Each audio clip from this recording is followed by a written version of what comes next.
All right, now live. Uh-oh, quick picture. Got a new setup back there. Did a little painting and added some photos. Let's slide over. I like the snake. That's a pygmy rattlesnake I took a picture of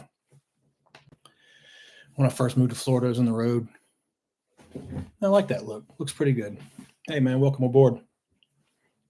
Frank. Yeah, you like that, man? Decided to change up the backdrop a little bit. I'm just going to hang out for a second, see if anybody comes on. Actually, I'm going to go grab a glass of ice water. I'll be right back.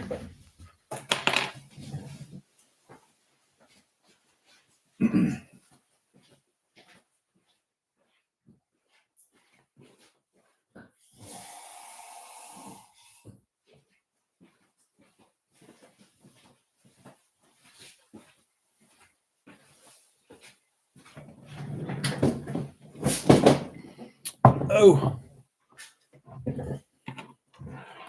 John, what's up, man?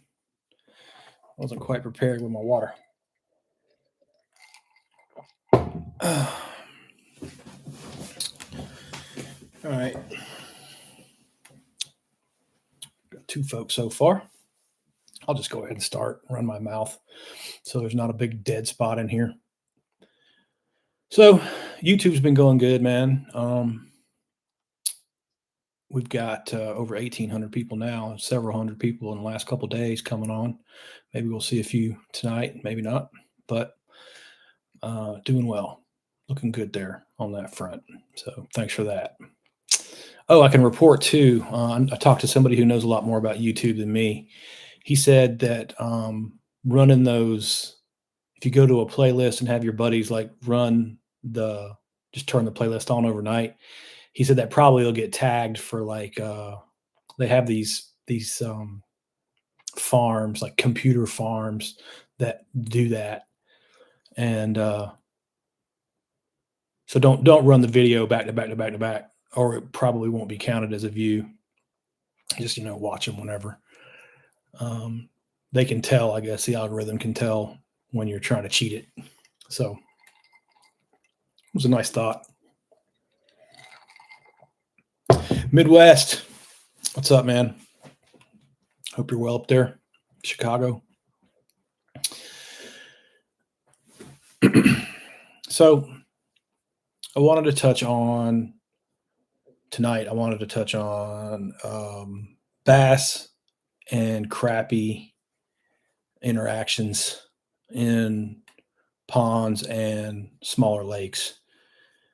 The book will tell you don't want crappie in anything under 50 acres. I actually disagree with that. I've had several lakes that in the 100 to really 200 acre range that I feel like they had done a significant amount of damage to.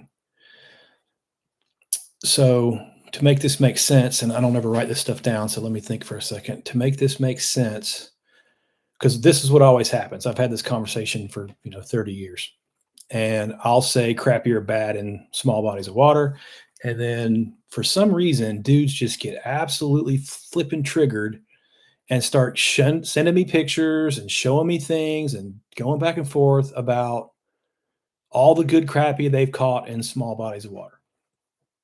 And that's fine. Okay. That doesn't prove anything. Okay.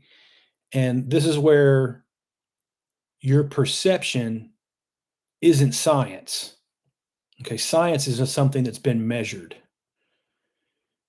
And just because you can find an exception to the rule doesn't mean the rule is broken, because you haven't proven anything. You just happen to see it. Yet, have I seen good crappie in small bodies of water? Absolutely. I've seen some big ones, some huge ones. I ran an electrofishing boat for 3 decades. So yeah, I've seen big crappie in small bodies of water. But that doesn't mean that I ever recommended that you stock any. And I'm talking like 3 pounds too, and I'm talking a little one. I'm talking about big crappie. But they were so few and far between. So what I say by measured is, I've got my relative weight charts here, right? So we got our largemouth relative weights and or the standard weights for our largemouth. And for anybody new, how you read this is a 12.5 inch bass would weigh exactly 1 pound on the standard weight. Okay. If your 12.5 inch bass don't weigh 1 pound, you've got a problem somewhere. Something's not right because the fish isn't growing at a sufficient rate. Okay. Because the time it takes for a bass to grow 12 inches is usually always about the same, unless it's just a completely stunted situation where they usually stunt at 12 inches, I guess is the best way to put that. So they'll get to 12 and stop growing if they don't have sufficient forage. But you can usually always get one to 10 or 12 inches in most places. Now, I have seen them where they're stunted smaller than that too, again, but the exceptions don't make the rule. So let's mix crappie into it. Oh, guess what? We have a standard weight chart for crappie as well. So a 10-inch or 11-inch, or let's go to a 12-inch crappie should be a pound. Okay. If it's under a pound, something's wrong. Now, what you're going to find, or what I have found in the data of sampling and weighing and measuring thousands of crappie and thousands of bass that were mixed together, is when you put them both in the same small lake or body of water, they're both underweight because they compete against each other. There's a limited amount of food. And crappie tend to be really good at staying in the school and really good at getting away. Because that's the next part that people always say, well, the bass will eat the crappie. Yeah, well, that still doesn't make up for 30 years of measuring and the fact that somebody already proved that and wrote it into a book, into the textbook that says, don't put them in there. It doesn't work. So how did they come to those conclusions? They filled lakes up and they filled little ponds up at Auburn, at Clemson, at Georgia, way back in the day. They put the fish in there and statistically proved that these fish do not work well together. They don't coexist well together. And you don't want them in the pond. And again, my measurements, not my observations, not going out and catching a fish and going, wow, it's a really nice crappie out of this place. Not that. That doesn't count. When you actually measure, when you go look at it and seriously measure these fish, right? Get their lengths and their weights. When they're in small lakes and ponds, they never weigh right. Well, there's one exception: when it's new, like that first 5-year period, maybe the crappie probably won't have a chance to stunt when it's brand new, and that's usually when it tricks people because guys will get suckered into that. We've talked about that just in the bigger reservoirs and talking about bass populations where they'll produce 12 like I don't know, pick any like OH Ivy or Bussy Break over in Louisiana or Orange Lake over here right here down the road from me, where they're throwing off 15 and 16-pound fish. Once it does it once, everybody automatically assumes that it'll do it forever. All these fishermen don't pay attention to the standard weight or to the relative weight, to like, hey, wait a minute, that thing was throwing off 15, 16 pounders, but now it's not anymore. You can expect all those places over the next, few years, probably it depends on how old they are, but once they get to about 7, 8, 10 years old, there's been enough time there for the competing species populations to build, for the crappie populations to build, for the carp populations to build, for around here for the tilapia populations to build, or the freaking snakehead populations to build, or what else, and the balance gets bumped off, and then those lakes are never going to produce fish like that again because that's new lake effect. But and I don't know why fishermen can't see that pattern. I mean, I've very, very rarely will you run into a fisherman that goes, yeah, there was good fishing here, but it's changed. It's not good anymore. And then know exactly what they're talking about in that it's a balance change. That's not the DNR spray the water. It's not a meteor hit the lake. It's not whatever nonsensical thing that they come up with. It's all just how fish populations tend to, float around and be dynamic. And when they're perfect, they're throwing off those good fish like that. And when they're not, they never will again. So going back to just our simple ponds with crappie and bass, let's just start there. Keep it, let's crawl before we walk. We got like a 1, 2 acre, 5 acre, anything that size. You just don't want a crappie in it. Actually, anything under really about 20 acres is just a kiss of death usually. Um, so there's several factors. One, crappie are awesome predators, like totally efficient at hunting, really good, like I said, schooling, really good at staying away from bass populations, and really good at crowding. They tend to get overcrowded. And in our land of catch and release, nobody hardly keeps them anyway. You can, if you can put enough pressure on your crappie population, you can keep a decent fishery. But if you try to catch and release them in a small body of water, you're just shooting yourself in the foot. You're not going to get the growth that you want to get. So, and sometimes it doesn't even work when you harvest them because the actual problem isn't the adult crappie. You have to understand the biology of the larval fish, the tiny ones. So, what ends up happening is crappie spawn earlier in the spring than bass. And like all fish, they lay thousands and thousands of eggs. So, thousands, millions and millions of baby crappie are born way before the bass, like a month before the bass. Those baby crappie go start eating zooplankton. The exact same thing the bluegill want to eat, the exact same thing the bass want to eat. When they're reducing the zooplankton population that would just been drifting around early in the spring, just waiting for something to eat it. It's gone.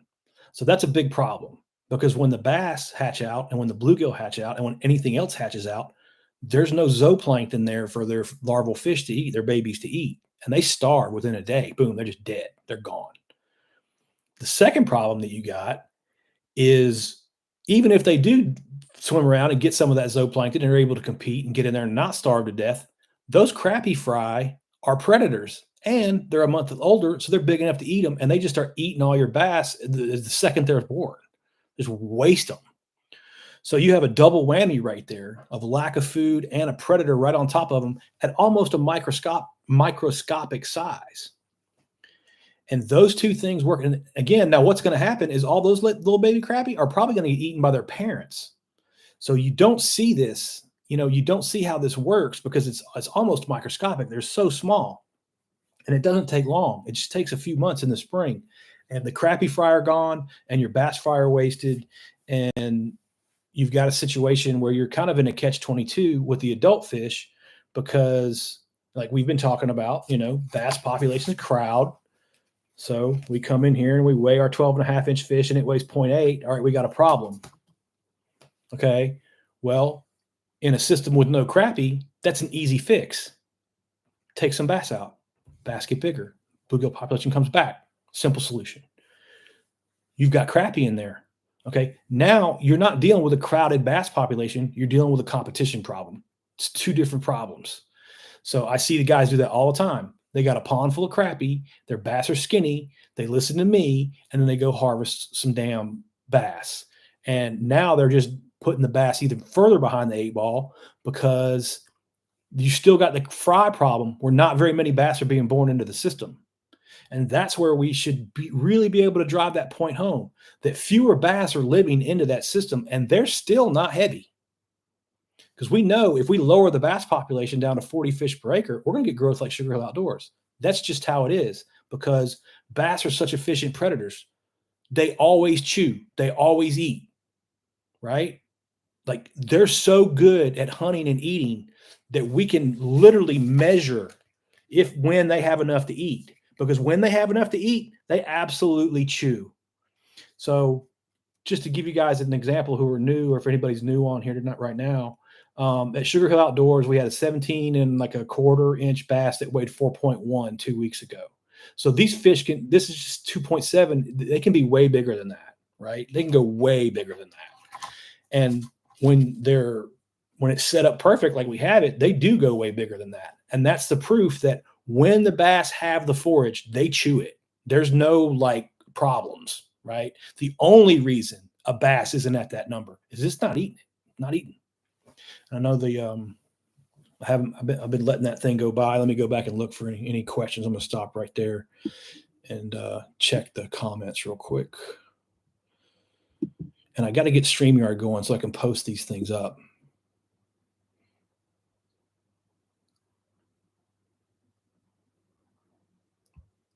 Yeah, man, that's right, Frank. We were just going back. We're going way back to the beginning of the conversation now about the YouTube, watching the videos and not running them back to back. I don't think that if you guys are doing that, I'm not really seeing it in the metrics either. I'm not seeing huge jumps. Like I'll get a nice jump from this live. There's 10 of us here now. Thank you for joining.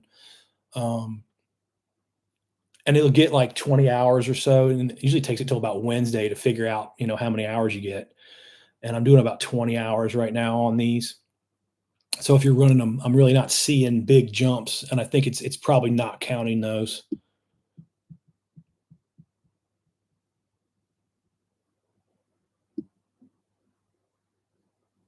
Confirmation bias. That's the word I was looking for, Midwest. So Midwest says is another example of confirmation bias.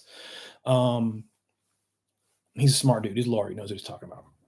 That's the words that I was trying to think of that earlier, and I couldn't before I came on. And it's confirmation bias. So what he means is like you go to a pond, you catch a 2.5 pound crappie. It's a nice big healthy fish, and that means what I'm saying is BS. Okay, because you can confirm based on your experience that what I said to you isn't right. But you have to understand what my experience is. 30 years on an electrofishing rig, running relative weights and measuring. Okay. And I can't tell you, even guys who follow this page, who have followed this page for years, send me pictures like with no measurements. It's like, what do you want me to do with that? Measure it. It'll tell you it right there. What's the deal? This bass is skinny. This bass is healthy. Well, did you measure the one you think is healthy? No. You just looked at it and assumed it was healthy. It's not how this works. Because I'm looking right at it going, it looks about a 1/2 pound light. So you've got one fish that looks like total crap and one fish that looks like crap. And you think the one that looks like crap is healthy. And I cannot get those dudes to just measure the daggone fish. Anyway, Little Rich, what's up, brother? Thanks for joining. All right, Midwest coming in. Do crappie spawn times and the largemouth spawn get pushed closer together in the northern waters? Good question, dude. Not sure on that one. It's just a situation where it's a temperature thing. So I don't think it really matters because if it's super cold, and then warms up, the crappie are going off earlier, like in the 60 degree. I can't even remember exactly. It doesn't even matter. We all know the crappie are right ahead of the bass by a couple weeks. So it doesn't really matter when the water warms up because I've seen it. And it seems too like if I just again, this is just my observation. It's not a measurement, but just my observations on those long springs where they're nice and you have just a nice gradual spring on the spawn goes off really well. Those are the years that you don't really catch the bass fry in the nets. It seems like if it kind of goes quickly, maybe the bass have a little bit better chance. Maybe it's not so staggered apart, because they certainly don't wipe out the bass every single time. They do it enough that the guys can argue with me that it's a good enough mix, it's a good enough blend, and there's nobody measuring. So again, they just argue and argue and argue. And there's something about crappie that they just get triggered about. I've never had any other species of fish to have more people argue with me than a stupid crappie. And like I said, all I can do is just, give my experience on that and tell you, you don't want them. Oh, John's asking if I'm coming up to the expo. Yeah, man, I didn't even think about that. Jimbo was kind enough to ask me to speak at that one time. And I don't think that was my crowd. I broke everything down we started at phyto and zooplankton and worked our way up the food chain. And I think I lost those boys. I wasn't invited back, but that's okay because it was really nice of them to have me speak there, and I met some cool people. I had a really good time. Thanks, Jimbo, for that. Really appreciate that. But I just don't think that particular group that was in there that day were my people per se. We're a unique group.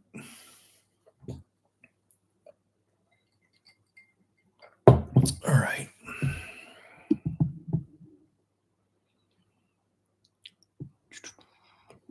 Make sure I didn't miss anything.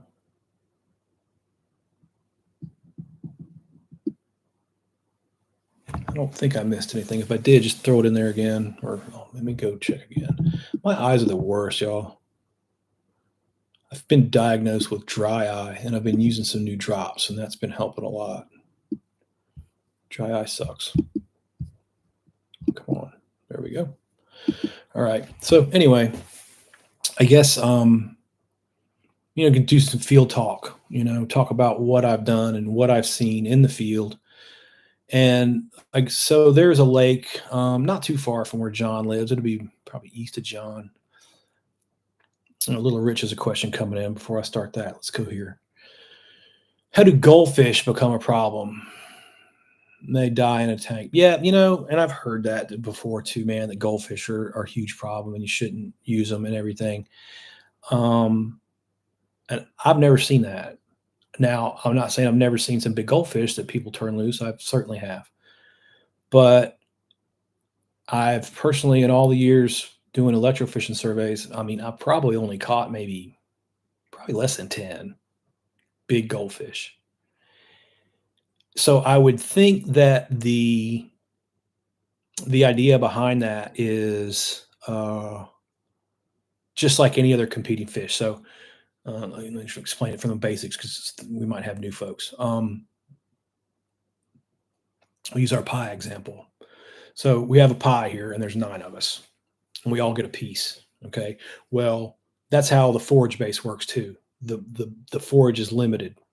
So if we have 18 people show up, 9 more people come in here, and they all want a piece of pie, it cuts all our food in half. That's how the pond works.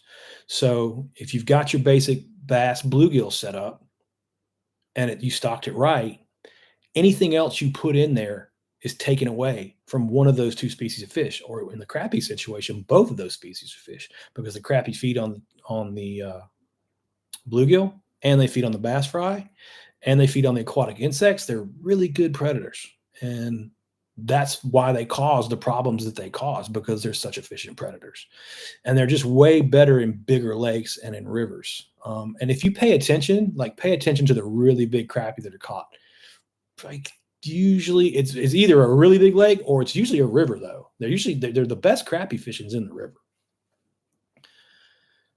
That's where I like to fish for them. That's where I have some fun is spec fishing in the wintertime, and that's there's some guys out. I'll put a video up. I made a recording. They were out there raking the mats today, and they were all the crappie they were catching by the dock today were real small, but the specs are turning on, man. All right, Midwest. Appreciate you, brother.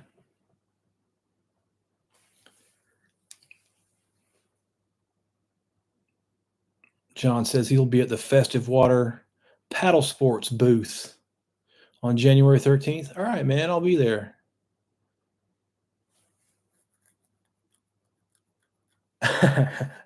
Frank's ready with the aquarium related answers. All right, I'll defer all aquarium talk to Frank because I don't do aquariums, man. My smallest pond's about a half an acre. So unless you got a half an acre aquarium, I really can't help you.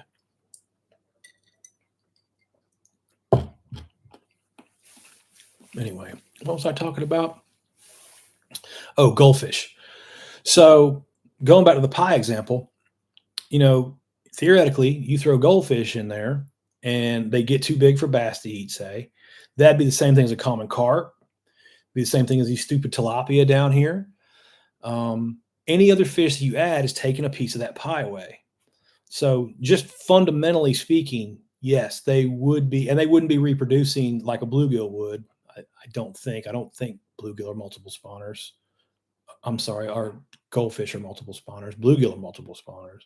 Bluegill are about the only sunfish that are multiple spawners. You might get one that goes twice a year, but not like bluegill. Nothing pops like bluegill, and that's why they work so well with largemouths. It's perfect. It's what they call a symbiotic relationship, where each fish is good for one another. Each fish needs each other to have a healthy, happy life in a pond. And that's another thing I've run into online a lot is like, well, you, especially this one video that I've made that is hit like 80,000 views on YouTube Shorts, and it's about I'm at the feeder at the pond. You guys have seen, I'm sure you've seen a million of them like that. I've done plenty, and the guys are like, you should, that's not natural. You should leave it natural. You know, it's, you let it do it natural. And I'm like, natural. That's an interesting statement. Natural, you mean should I go knock the dam out and let it turn back into a wet weather stream? Because that's what's natural right there. There's not even supposed to be a pond there. It's man-made. And then they get real quiet because I'm right. It's not a natural environment. You know, you go up north where there's some natural lakes, and guess what they have? Northern pike and muskie and you know, trout, and a completely different, diverse, totally not what we're talking about here. Now, that doesn't mean, and we've talked about this before, that doesn't mean that the exact same population dynamics don't apply, right? Trout chew, muskie chew, northerns chew. And if they got available forage, they get big, just like our example with the bass and bluegill. So it really doesn't matter what species of predator you're talking about. If you've got big, healthy predators, you know, that score above standard weights. And by the way, there are muskie tapes like that. There are pike. I think the best place to find one online, the In Fisherman did a thing about standard weights, probably about 10 years ago. And they did a real good job of digging up all of the game fish standard weight and having them in charts on the In Fisherman. So Google In Fisherman if you want them, you know, if you want, you know, pike or whatever. I'm pretty sure they're all there. Small. I got a smallmouth sticker here somewhere too. You guys need smallies. I got the smallie. Yeah, there's one. And I really didn't want these to be red because I made those red on the largemouth because that's where largemouth usually get stunted in the lakes that I manage. But you know, that'll give you some ideas. And I have caught maybe 5 smallmouth in my entire life, so I can't speak to like where those are healthy and where they're not healthy and all that kind of stuff. And because I don't manage those. But again, they're still bass. The population dynamics is the same. If they're eating, if they have enough to eat, they'll be big. And if they don't, they won't. They'll be skinny. Hey, there's Steven. What's up, man? Adversity makes you stronger. Yeah, man. I'll tell you what. Steven knows what I'm talking about because he does the same thing. He does an extension agent, and people call him. You're the head of it, aren't you now, Steve? You're the number one dude for fisheries over there in Georgia. I think if anybody has a fisheries question, it gets kicked over to Patrick. Yeah, no food, lots of competition. Sounds awesome, right? Yes. Oh, Jesus. Sure, Frank, I'll send them to you, man. Just just DM your address into Instagram, and I'll throw them in the mail. A custom, yeah, that's right. It's going to Canada. I think we can just mail them, right? If I just put them on put a stamped envelope, that'll go through, won't it? It'll look like a letter.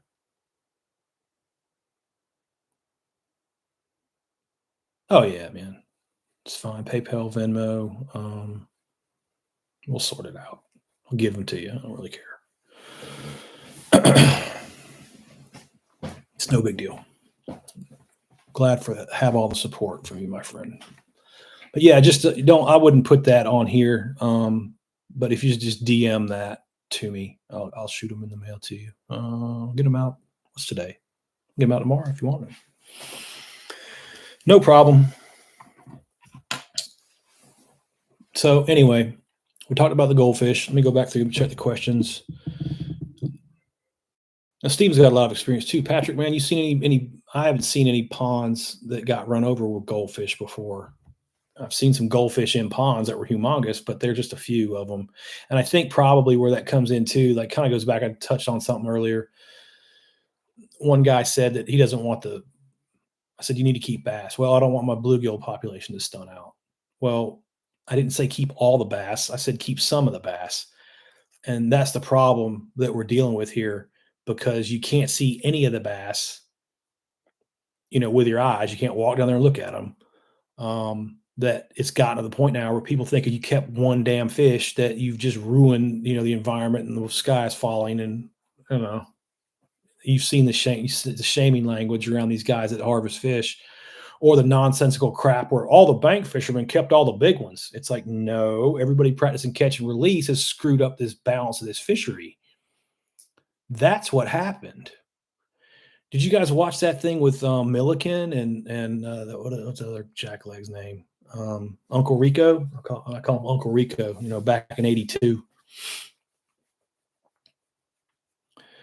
City and conservation authorities have started putting up signs telling people not to release goldfish. Oh yeah, okay. Well, they shouldn't be releasing anything anyway.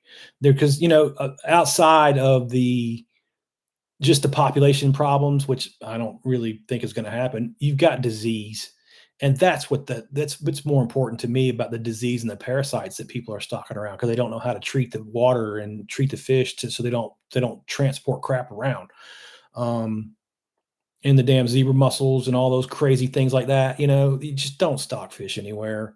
It just creates so many problems. I've had 3 guys on YouTube because they haven't been following very long on YouTube, so I get all these questions. Yeah, Uncle Rico. That's right. Let's bring up Uncle Rico again. So we're watching Milliken and Uncle Rico debate about forward-facing sonar. Now, interestingly enough, Uncle Rico, I came across his channel, and I don't mean to bust on him too hard because I really do think he's a great fisherman, and I do like his channel. I don't watch it because he insulted me pretty much. Um, he uses his mom been bass fishing all this time, and I've been a pro, and this and that, and that's great. But that doesn't qualify you to be a lake manager, and it certainly doesn't qualify you to give lake management advice. And when I made that point to him, um, well, the first couple times I made it on YouTube, he ignored it. He didn't respond at all. And I thought, well, he's got a pretty big following. Maybe he doesn't respond to, everyone. And then it happened on Instagram. And he did respond, but he didn't tag me. Like one of my buddies tagged him, Phil. You guys know Phil. Hutchinson. He's the guy with the big brown trout all the time and the long beard. Phil's a good dude. Shout out Phil. Phil was tagged him and I got involved into a conversation and he did not tag me. He made a response to the comments that I made and it was as ignorant as you would expect it to be, but he didn't even bother to tag me in it. So it shows you the level of confidence that somebody has when they pull some crap like that. They're making comments to save face in front of their people, but they don't want to engage and make themselves look bad. So I see a lot of weakness in that guy. Um, a lot of not having any kind of self-confidence in his ability to talk on this level about fisheries, which he has none of. And that's okay. But that's the problem, being a pro. All those pros have been doing the same thing. I'm not just throwing him under the bus. I can throw them all under the bus. I don't watch any of their shows. I don't buy any of their products. I have no respect for any of them because they created this nonsense with catch and release. It's their fault. And they need to be a man. They need to step up and say, wow, I didn't realize that. We've made a mistake and we need to correct that mistake. If they want to step up and do that, then I'll absolutely support them. And any one of those guys who steps up and does that, I'll be glad to support. But as long as they preach catch and release, I don't have no use for them. They have screwed up our bass fishing. They've just ruined bass growth with by towing the company line. That's what they're doing. They're good, but they're a bunch of job scared suck asses who have to do what the corporation says to keep their job. And the PR guy says preach catch and release, and that's what they do.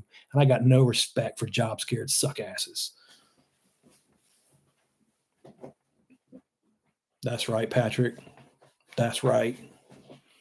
So yeah, I was watching Uncle Rico and Milliken, which strangely enough, I reached out to Ben um, the day before he was doing that podcast. I had no idea he was doing it. I just knew he had a science background. And I was on Oliver Nye's podcast, Big Bass Dreams, probably about a year ago now. And Milliken was the next show after me, and I watched Milliken, and I really liked him then. I didn't not very YouTube savvy, so he's a funny kid and or man, I call him a kid. He's younger than me. Um, he's a funny guy, so I just enjoyed that podcast. So I started following him then. Well, that whole scuttlebutt thing got fired up with Uncle Rico, and what is that guy's name? I I can't think of his name. Um, anyway, I sent him a message. I DM'd him, and I'd never spoke to him before, to Milliken, and I said, and I just gave him the information he needed. I told him that there was some forward-facing sonar studies that had come out, and yes, Randy Blockett, something like that. Yeah, okay, yeah. Uncle Rico's good enough for me. Back in '82, um, so I didn't know he was going to go on this debate show thing, whatever that was. But I just sent him. I said, "There, just FYI, I know you're catching a lot of flack for your forward-facing stuff all over the place, and there's some studies out there that are proving your point. A measurement, not an observation down at the boat ramp by Uncle Rico, just like we just talked about. It's a great parallel right there. I did a good job drawing that together. Um, he even mentioned he sees guys. Not only that, he said spotted bass, which made me laugh because anybody in lake management who knows if you get spotted bass in a lake, you can pretty much kiss your largemouth bass goodbye.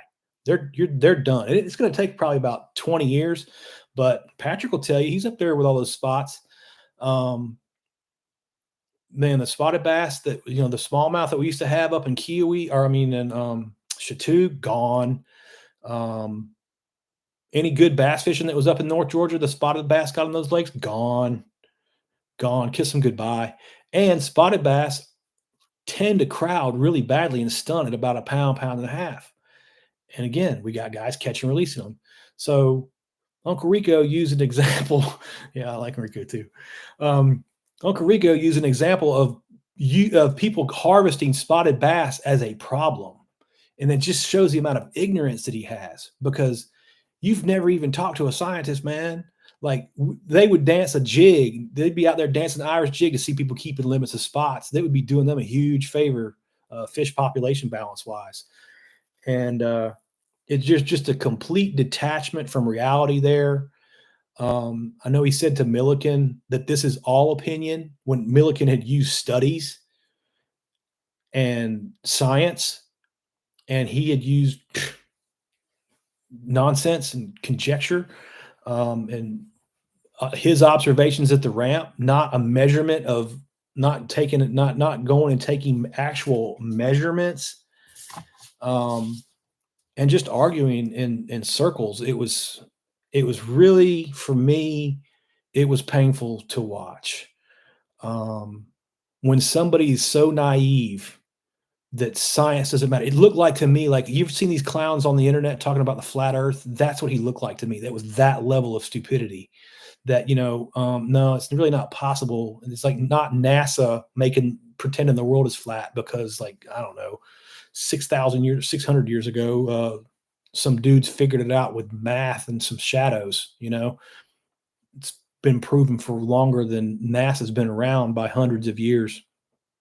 It's just that level of, science denial is the best way to put it. None of the stuff that we're talking about here is an opinion. And if I'm giving my opinion, you know, hey, speaking of opinion, let's change the subject. Get off Uncle Rico. I'm tired of him. Check that bad boy out. What's your opinion of that? I was up at Mike Buca's spot in Ackworth, and Jen was painting these up, and she gave it to me. I traded her a hat for that jerk bait, man. Look at the lip on this thing too, man. It's a big one too. Look at the size of that thing. I think this is going to be money. I'll try to get it in my light. I got to get another light over here, even out this light. But look at that paint, man. And the dark colors here down in Florida, like the black is always pretty much fire. I think that's going to be good. And I picked this one up too, man. It's that a little change in shape. It's the bull shad, but it's the herring. See that? It's got that thinner profile. And that's just, again, I went with the darkest thing they had there, try to match that black pattern that they got going in this tannic water down here.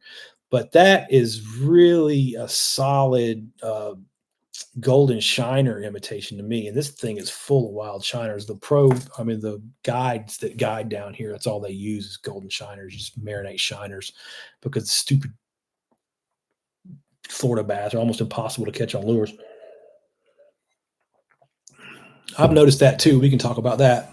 I have not run any CPUE, catch per unit effort, or done any measurements of it, but I really don't need to.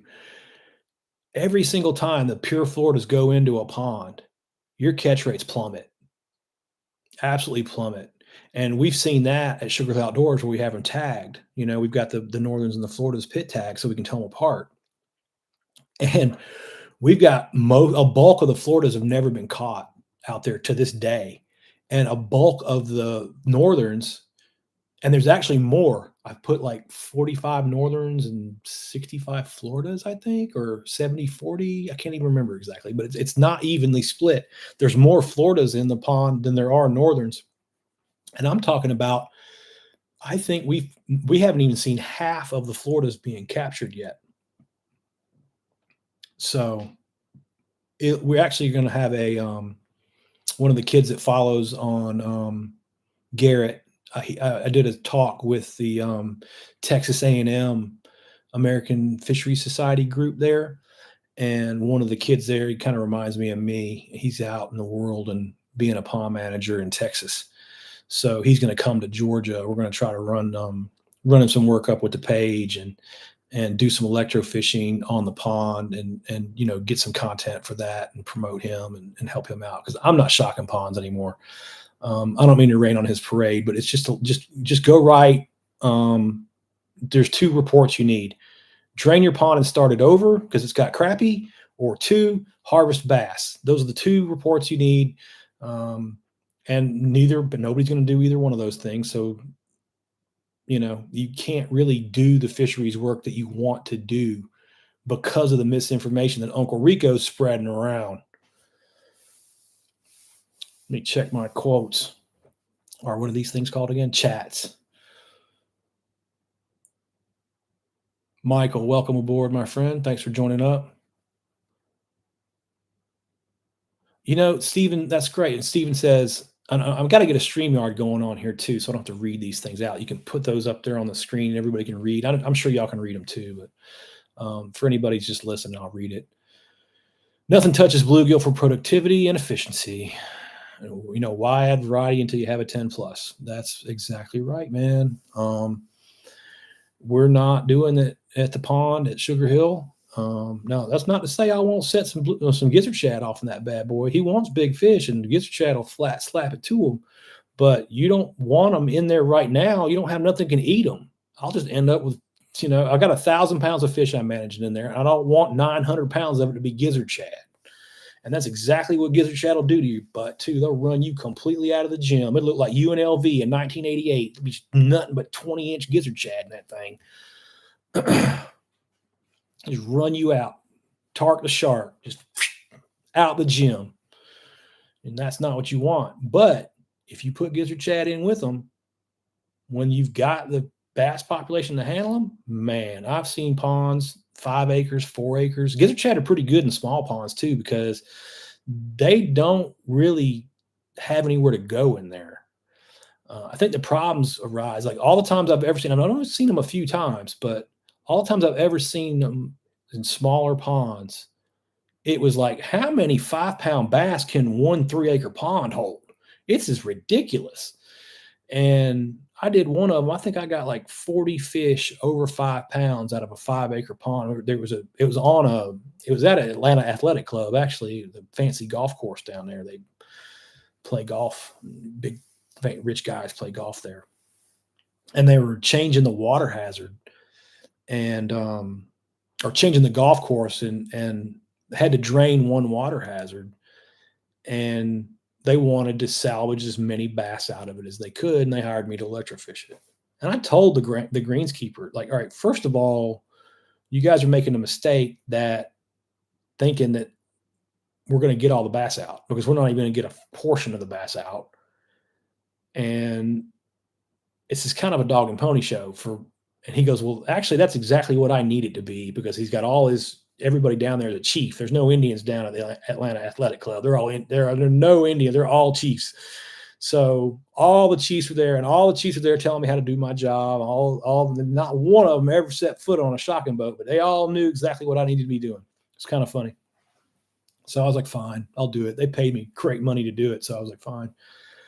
And I went there and I turned it on, and then it was like 4 and 5, 5, 6, 7, 6. I know, I'm just like, oh my good God, I have never seen it, but there was gizzard shad in that little pond, and they must have gotten flooded up in there. It was right next to the Chattahoochee River, so they must have got flooded in sometime with the river. They certainly weren't stocked in there, but that was one of the times that I really saw how the shad can change a small pond. But the thing you've got to be aware of if you're going to be playing that game, and I got Clint's cool. He owns Sugar Hill. You got to be able to dump the pond if it screws up. If they screw it up on you, you got to start it over again. And he's cool with that. And a 2.5-acre pond is really not a big a deal. I can actually fix that with a stocking truck too. If the shad get out of control, you whack them with the gill nets, you whack them with the electrofishing rig, you pull them out of there, you maybe throw some bluegill in there, 5 to 6 inch bluegill in there, keep the feed on them, and maybe get some bass going again. Smaller the pond, the easier it is to manage, is what I'm getting at. Larger the pond, much more difficult, much more expensive. So we've got a nice little setup right there to tinker with some outside ideas and do the giz ads and that kind of thing. So looking forward to that. But anyway, Garrett is coming out from Texas. Pinnacle, I think, is the name of his company, his pond company he's got out there. And like I said, he's a young guy. He's gung ho. So he wants to try to. Well, it's just a good symbiotic relationship there. I'll help him do some advertising, and, he'll come do the electrofishing, and hopefully we can drum him up some work between now and then, and have a couple places he can go and make a few bucks, because I'm just not doing it anymore. I have shocked my last fish. Oh, Little Rich has a good one. Is there an issue with bluegill being tall and choking bass? Yeah, but those bass are weak and don't deserve to live.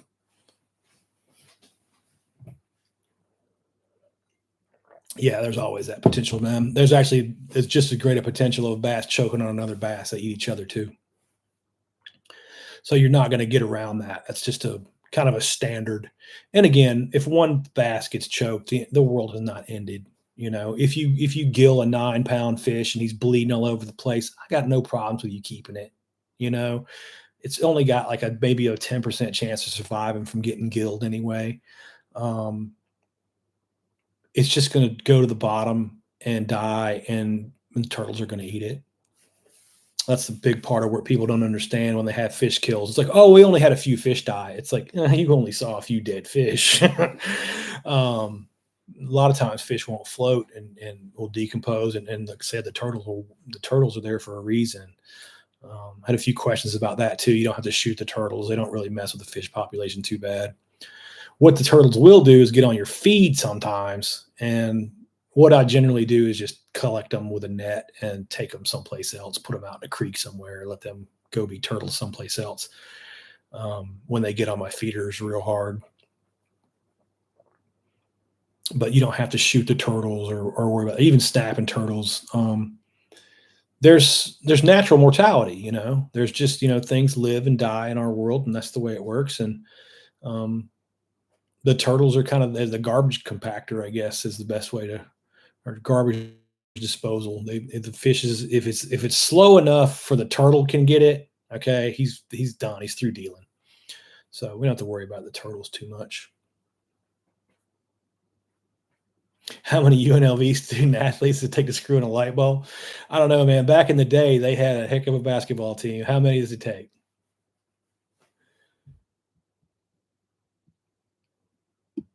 I can't read it. Oh, one, but they get 3 credits for it. Good one.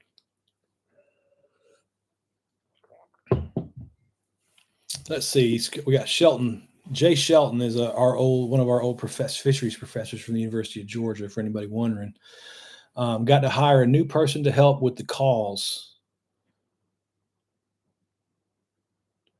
Oh, that's good, man. When did Bertle retire? I didn't hear that. I guess it's about time. We're all getting so old, man. Falling out dead and everything else. We're all. Oh, Mike was asking us a 5 inch. I think that maybe I don't know how big is that. A tape measure laying around. Oh, I do have a tape measure. My thing's getting pulled in my ear too. That's a good question. Let's just happen to have a handy tape measure. Science. I'm going to call that one the 6, bro. That is coming out to about from the tip of the tail to the tip of the nose, 6 inches. So that's the 6. Nice one.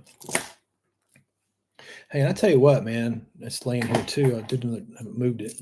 These little ones are like the Catchco, the matchup they did. This little guy here, it's like $15. Man, that thing's a hammer. Anybody new to swim baiting doesn't want to spend $50-$60 on a bait. Go with the Catchco. 15, man. That thing works like charm.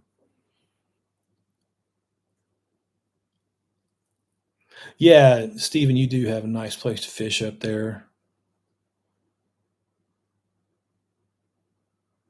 Yeah, you're right about that. Patrick says it's people with too much money and wax in their ears, and that's the sad thing. Is like there's guys like Steven around who work for the state, work for his local county and his community, that they can get great information from. Just Steve's got a master's degree in fisheries. He's one of the smartest dudes that I ever met. I think it only took him 8 months to get his damn master's degree, and he's got a ton of experience. He's an avid fisherman. He'll help anybody, and they let that go to waste. So shout out to Steven and everybody at the Extension Surfers over there. Use your county extension agents. That's what they're for. If you have a question, the county extension service was Google before Google. That's what they do. And they're local, so they understand like everything in your area, because all this stuff is different places. That's another thing I've been talking about with folks on here all the time. Um, oh, you can't do that. It's nitrates. You're putting nitrates into the water. Well, say, yeah, I know, because the Midwest left us, but up in the Midwest, yeah, you do not want to be feeding the amount of nutrients that they got leaching off into their water systems in there. When I was out in Chicago and up that way doing work, good Lord, that everything is pea soup green. Like they've got so much nutrients. I don't know what in the world they did up there to get that much nutrients around, but they have fish kills all the time. They have an excessive nutrient problem. They were like, they had an entire business of planting plants and making like these fancy rafts and things out there, a whole division of their company to put plants into the water to try to get some of the phosphorus and nitrogen out, try to cycle that out. It's the exact opposite of what we have to deal with in Georgia. We don't have enough. That's why I'm able to add the feed. And that's why you need a local guy like Steven, who's an expert in your area, because it's different everywhere you go. It's the same principles, but you just have to manage it from a different direction. It changes, according to your locations.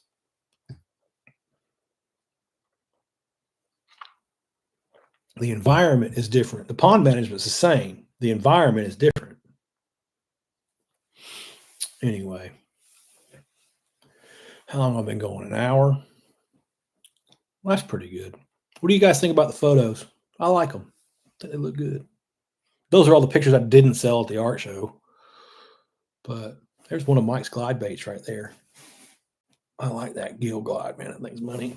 And there's one of those. There's another bait there. Those actually, I sold a few of those. That's in Montana. That's Central Park in New York. That was off the road over there. That was at a winery called Chateau Elan. I won an award for that one. I don't know. Just printed out a bunch of random stuff to try to sell at the show, and that was local here in Ocala. And but it was cool though. I probably got like about 50 or 60 followers on social media and talked to a bunch of people. There's a bunch of horse farm people around here. This is a real popular area for equestrian stuff. Excuse me. I went to the World Equestrian Center. One of the kids that follows Brown, he's usually on here. You in here, Brown? Brown Baitco? Brendan. He's a good kid. He was over there with his family. They do horse training. So I wasn't doing anything that day. So I rode over, and it was around Thanksgiving. Might have been Thanksgiving Day or the day before. Can't remember. Anyway, went to the World Equestrian Center over there, and my God, what a place. What a place. But I don't know, maybe I'll drum up some pond work through the equestrian folks. You know, I'm sure they got enough land out here. They got to have some ponds on there. Yeah, thanks, guys. I appreciate the compliments.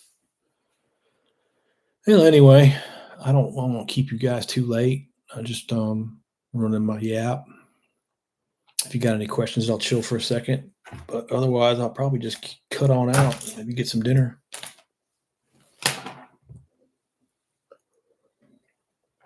Watch and see all the comments under this. Well, these lives don't get too many views, so there'll be somebody popping a stroke about, caught a good crappie in a pond. Brr. Whatever. You and Uncle Rico can go have a debate. Oh, to finish up that story with Ben, I've been chatting with Milliken now. I sent him the information and stuff on DM, and he responded back. I didn't really think he'd respond back. I figured he'd just go look it up himself, you know. But thanks, Rich, man. Appreciate it. I've been talking to Ben a little bit on direct messaging on Instagram. He's a good guy, solid dude, just genuine as he is, you know, everywhere else. So yeah, watch those guys, man. Watch Oliver Nye and Alex Rudd and Ben Milliken, and the Tackle Talk kid that I do the podcast with. You know, Andrew at Tackle Talk, Andrew Hayes. But he's Tackle Talk podcast now. He's getting big. Those guys, you know, they're using science to their advantage, and that's incredibly smart, man. It's incredibly smart. These guys who are beating the stick and the dead horse, all this old timey crap that got them by for 30 years, they're moving out. They're going to embarrass themselves is what they're going to do. You know, the truth matters, and that ain't the truth. And with that, I will leave you, gentlemen. Thanks, and I'll see you next Sunday.